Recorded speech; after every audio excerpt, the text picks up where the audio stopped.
everybody, I'm Phil Fatica. Welcome to the Millcreek Government Channel. It's nice to have you with us, and it's very nice to have the gentleman sitting next to me with us also. This is Chuck Scalise, and I think you're very familiar with Chuck. He's a welcome guest here at this table anytime. Chuck is the CEO of HANDS, H-A-N-D-S, an acronym that stands for?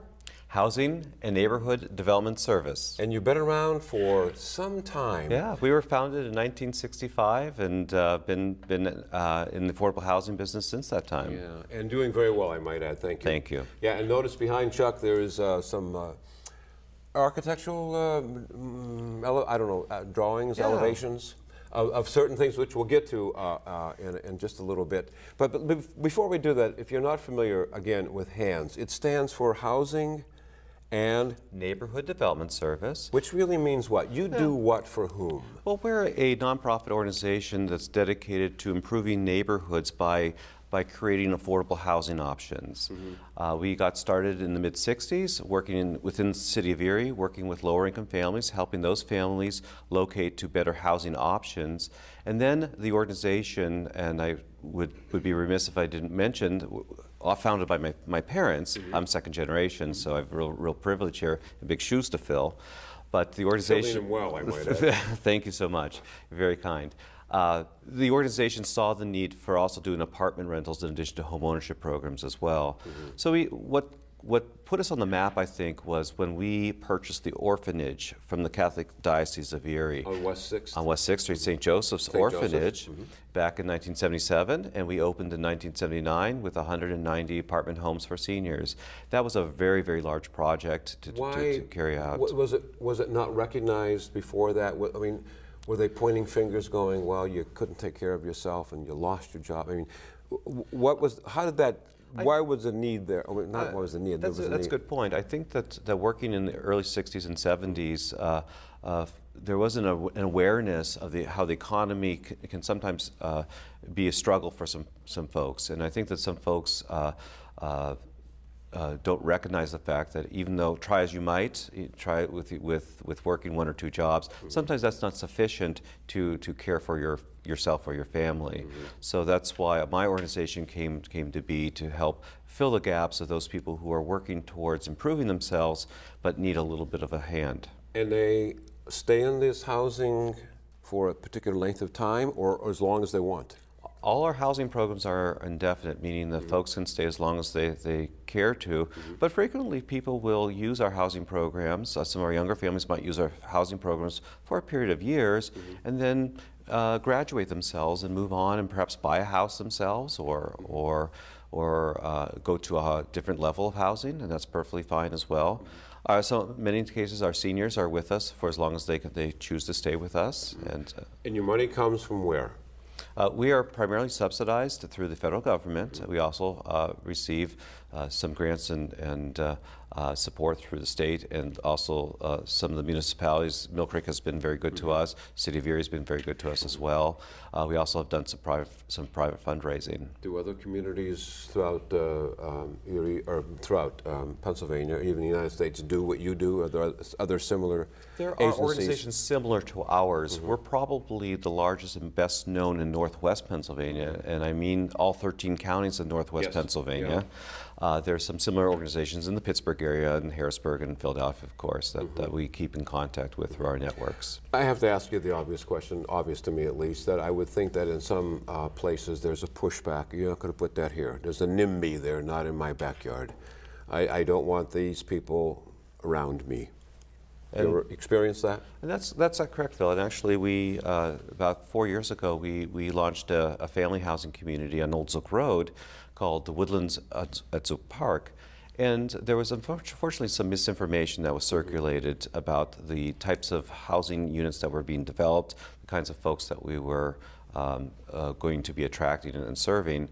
And there was a little bit of a pushback, and there was a series of several months that we spent a great deal of time helping to educate the public and the community at large, and we were successful in getting the go-ahead to start that housing community. And we've been in operation now for about 2 years. How's it going? And going pretty well. We have 30 apartment homes. They're townhomes, and they're fully occupied.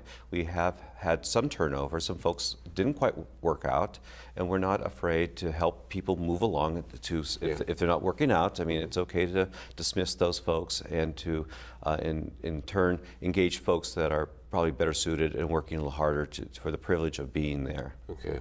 Well, let's not tease them any longer. Behind you, it says Goodrich Manor, and there's some elevations, and that is in pertaining to what? What is that all about? This is a very exciting project for us. Yeah, it's brand new and under construction. In the city of Erie, the location is 2686 Peach Street. Some of your viewers might know that as the old Battersby Convalescent Home, or more recently, Golden Living Center. We were able to acquire the orange brick house that's shown on the elevation, along with the 3-story white brick building behind it, and we're creating a total of 31 apartment homes for veterans and their families, which is very exciting for us. This particular community, the Goodrich House, we expect that to open in November of this year, and that will accommodate 6 single veterans, and then the balance of the apartment homes will be doing 19 one-bedrooms and then 6 new constructed 3-bedrooms. Those will open next March or April of next year. You're on a fast track. You've got a lot going on. We worked very, very quickly then. Yeah. We saw the need to... You cut right through the red tape. We've learned how to negotiate and work through the system. We were successful in cobbling together over 8 or 9 different funding sources to put these 2 housing communities together. Well, people that need your service, do you have an actual physical building they can go visit, or a website, or a phone number, or all the above? All the above. Yeah, what are they? Our central office location is at 7th and State. 7 East 7th is our physical location. Folks might remember that as the former Erie Sports Store, the downtown location. Oh, sure. Yeah, we chose to move there so that we could be part of the solution to create a stronger downtown Erie. We also have a website, and that's www.hands-erie.org. And they're certainly welcome to visit our website. There's some information they can pull off the website. They're certainly welcome to come and visit us, or they're certainly welcome to call our office at 453-3333. Okay, I'm going to call your office, and my first question is is there an income limit for the property, and if so, what is it? I mean, I would think that would be a pertinent question. Yeah. And each of our housing, and it's a very good question, Phil, each of our housing communities can have slightly different requirements. So if a family or an individual applies for one building, they may be eligible, but they might not be eligible for a second building, or vice versa. So this particular housing community will have income limits of approximately $2,400, or $24,000, excuse me, per year then. And there's some variances along that as well. But if somebody was a veteran or a family of a veteran interested in that, if they just wanted to zip us an email or call our office, we are actually establishing a bit of a information list. We're going to start actually taking applications next month in June. But we want to make sure that anybody who might be interested is sent information as we have it made available. Do you have more applications than you can actually handle, and is there more need than you can provide? We always do. We try to keep ahead of that. We try each year to develop some additional housing units, but we also are watching what's going on in the marketplace to make sure we're not overbuilding in any particular location or creating too many apartments of one sort, so that there's a glut on the market with too many apartments and we have vacancies. So we are watching that very carefully. We do see that there's been a high demand for veterans housing, particularly, and the services that are going to be required. We've been also blessed that we've been receiving some additional funding to staff the housing community. So we'll have some additional staff members there, because we know some of our veterans are being reintroduced in our community and requiring some additional support through intellectual issues, emotional issues, and so on. So we're compensating for that as well. Well, this is just wonderful what you're doing. There's no doubt about that. And because of you, this happens. I mean, I have to start at the top, and you're at the top, and that all comes down. And you, like you said, you came back to 7th State there, the Erie Sports Store. That's an anchor in downtown, and you are providing this housing for people who, through some reason or another, are just fallen on some hard times. Yeah. Let me address that broader question right there. Can you name me some factors that have influenced this as to why? First of all, they haven't been able to make it, and in some instances, people have condemned them for that. You know, they've been very harsh, saying, "Well, you lazy lout, what's the matter with you?" But sometimes, let's take another tact. There, but for the grace of God, it could be me. I could have a serious illness. I could be hit by a car, and I could be injured. I can't work, etc. You got an hour and a half for that one. 2 days if you want. Yeah, well, I know our time is short today, but we see some shifts in our demographics. In some instances, we're seeing grandparents who are raising their grandchildren, for example, because maybe the parent is not around, he has abandoned the kids. So we're seeing, you know, that is a newer demographic to our community. We're seeing seniors who would typically, you know, 40 years ago or 50 years ago would live with the son or daughter and so on. And the seniors today generally want to have their own independence, and the families that are the sons and daughters and grandchildren of those seniors also want to have that degree of separation independence. So there's fewer people living as a larger household, so we are seeing a little bit larger need. We're also seeing a new demographic, our foster children who are exiting out of foster care. Once you become 18, you're not, you know, that's a demographic that we're looking at to see if we can't do something with that group as well. And then sometimes just the economy sometimes is a little tricky. We're seeing that folks are working harder and harder, and the wages aren't keeping up with the expense of the housing. In other words, the cost of housing is rising faster than the cost of the wages are. This is Chuck Scalise, and he is with Hands, and this is an organization that if you may know somebody or you yourself are interested in how you could get involved in this. Chuck, you're located where your phone number is, your website is, what? We're located physically at East 7th and State Street. The address is 7 East 7th. We are accessible through our website, and that's www.hands-erie.org, O-R-G, or calling us at 814-453-3333. Do you deal with people, we've had a lot of reports lately of the poverty in our area. Does that play into people getting into your projects? Do they have to classify because they're below the poverty line or anything like that? That's and then exactly again, that right. plays into food. I mean, there are food deserts in downtown. There's no supermarket, for example. People can't get to a place to buy fresh vegetables and fruits, and so you got another hour and a half. You're hitting all very interesting, important things for our greater community, and you are correct. I mean, we think about as we locate housing apartments and homes, how close are those to grocery stores or public transportation and so on. And we are seeing that some areas of our larger community are not served as well with stores. In fact, my organization is supporting some planning efforts by the City of Erie and the Erie Downtown Partnership to look at locating a grocery store inside the City of Erie to help the affordable housing as well as the market rate units that are there. And we're supporting that because we feel that a strong downtown makes for a strong region for our economy. We also know that the cost of food, you know, is becoming an issue.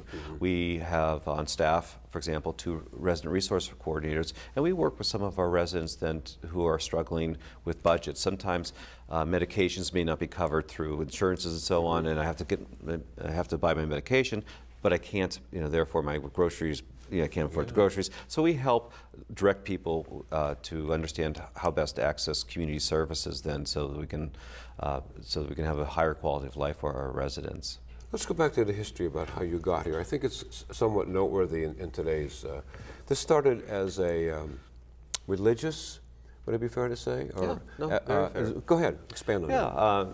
There was an effort in the mid-'60s called the Christian Family Movement, or CFM.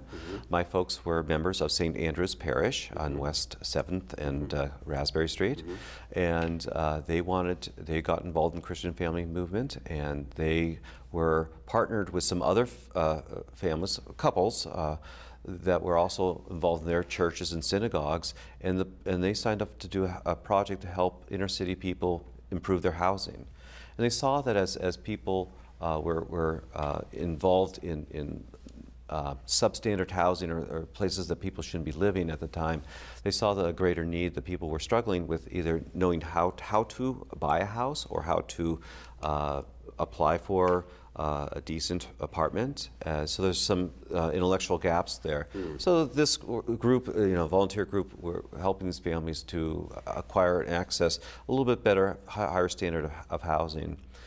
Then my folks and their colleagues saw that housing was expensive and not attainable for everybody. And no matter how hard you worked, just was out of reach. And sometimes jobs were not always secure, or incomes were not always sustainable.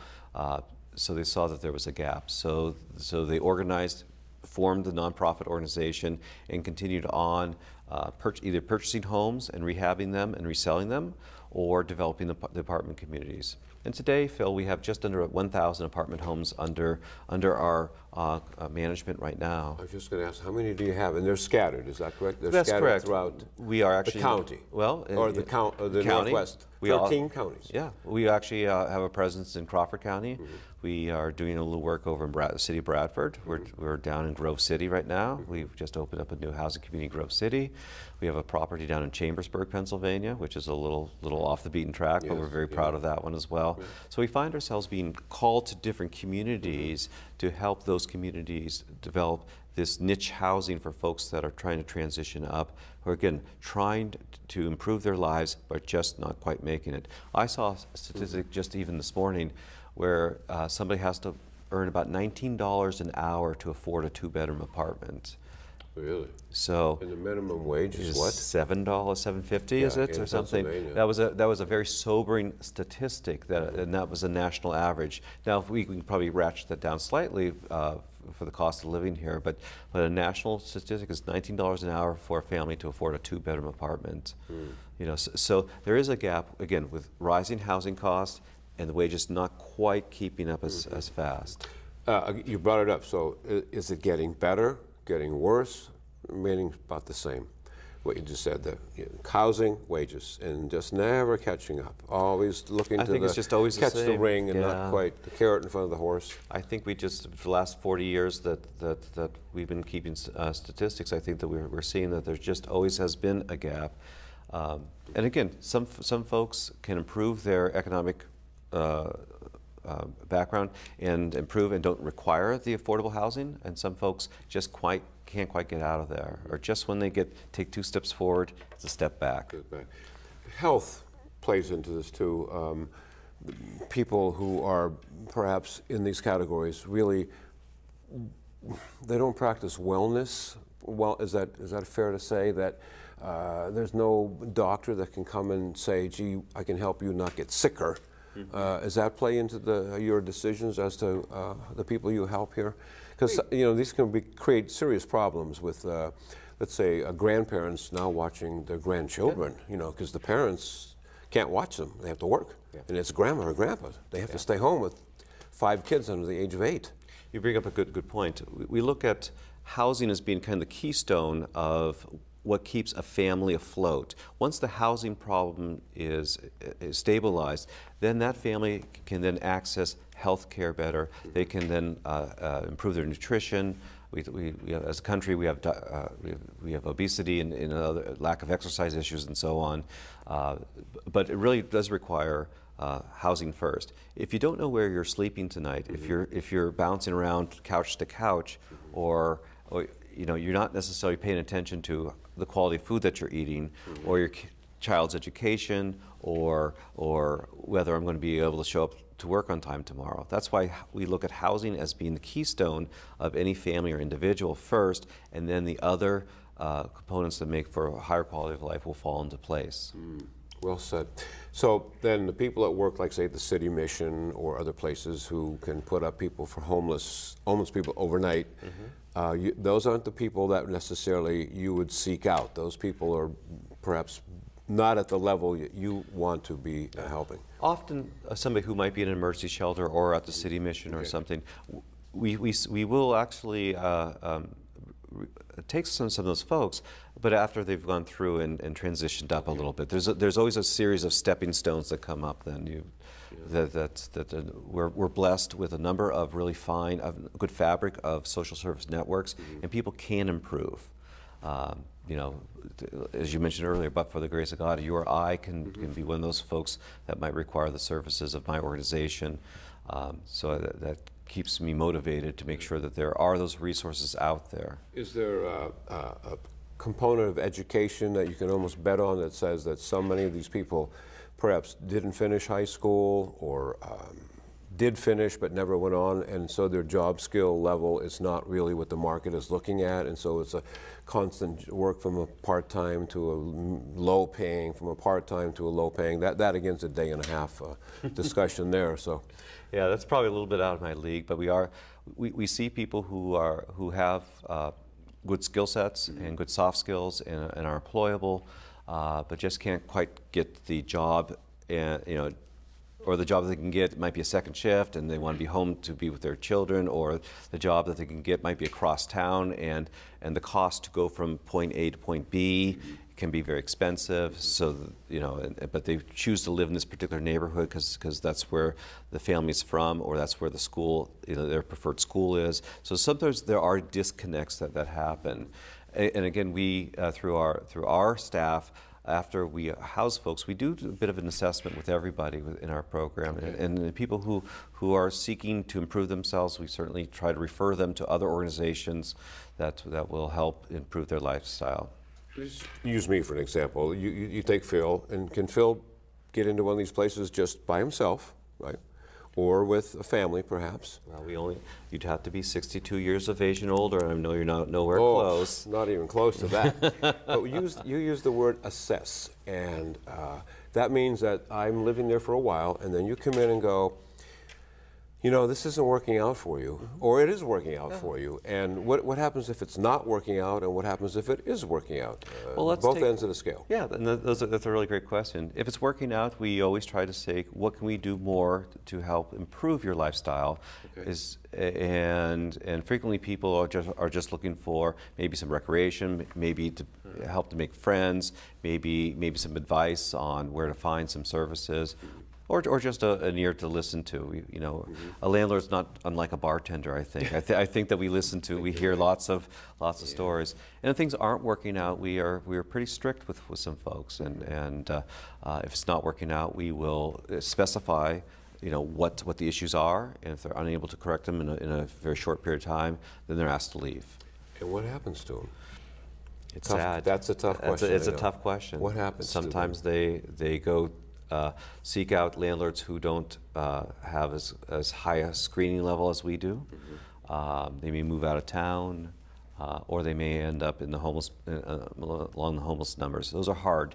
It's never a pleasure for us to ask a family or individual to leave, but we do have to have a certain standard. Oh, sure, I understand that. Again, this is Chuck Scalise, and Chuck is the president and CEO of HANDS. Again, Chuck, it stands for? Housing and Neighborhood Development Service. Yeah, and the one right over your right shoulder there is the Goodrich Manor. Yes. Some nice shots at front elevation there, and that's going to be primarily aimed at, again, who? And it's located right there at 29th and Peach. That's correct. Just up the street a couple hundred feet or so. Yeah, it's geared towards veterans and their families.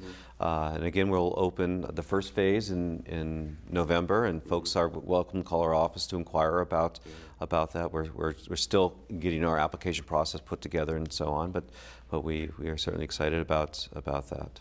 You have the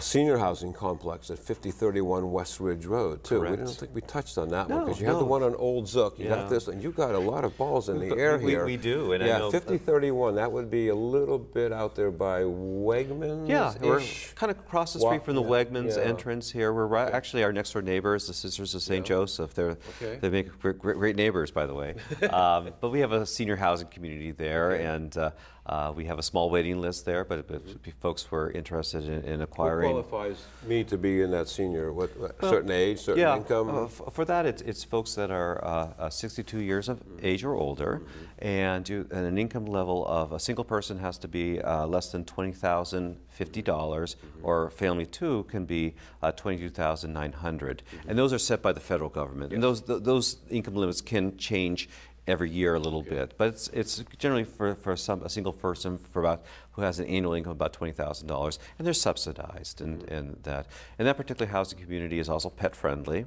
We are very pet friendly at Hands because we recognize the value of having that support with the individual. So that's been working out well for us as well. Beside the one behind you, Goodrich Manor, beside the one on 5031 West Ridge Road, beside the one over there at 2686 Peach, that would be the Veterans Housing Community. Anything else going on in our immediate area? Because you also said you were in 13 counties. So that's a big territory. Yeah. I mean, we have 67 counties in the state. You've got a third of them almost. Yeah. Not quite, but I mean, that's a lot of trees and bears between some of those communities. There's not a lot of people there. My car has a lot of miles on it as I visit because I take a great deal of pride of personally visiting. I can tell you do. It's because of you, Chuck, that this works. Well, I appreciate that. We take a great deal of pride in our attention to detail and attractiveness. We also, of course, have some housing. We have 2 housing communities in Fairview, which is a neighboring community from Millcreek. We have some senior housing that was located in the former Chestnut School behind the post office, and we have. We'll have some openings we think later on this year or next year, so if somebody might be interested in that. We actually have some of our applications are right inside the vestibule. So if a family or a senior were driving by and they wanted to get more information, they could actually, we have a little rack inside the vestibule. People are welcome to pick up our application, which also explains some of the eligibility criteria. We're running out of time here. Oh. Has it been 2 hours already? Yeah, it goes by so rapidly. Is this problem acerbating? Is it getting worse? Is it kind of flattened down, or what is your look on the crystal ball here? I think that we have done, we meaning my organization and other organizations have done a really good job on creating options for folks that has improved. We have made, I think, a pretty significant dent in the problem. There still are some issues out there. There's still some folks that need our help, but it certainly doesn't seem to be quite as severe. But then we are going to be experiencing an influx of baby boomers coming our way, and we're all kind of getting ready for that, and those folks will have their needs as well. With you in charge, you'll be a success. Thank you, very kind. Thank you very much for being with us, and of course, thank you for being with us. Chuck Scalise from Hands. He's got all the information that was on the screen for you. If you know somebody that needs their help, or you need their help, don't be afraid to give them a call. Look on the website. They do good things for you because of good people like Chuck. Thanks for being with us. I'm Phil Fatica. Until next time, take care.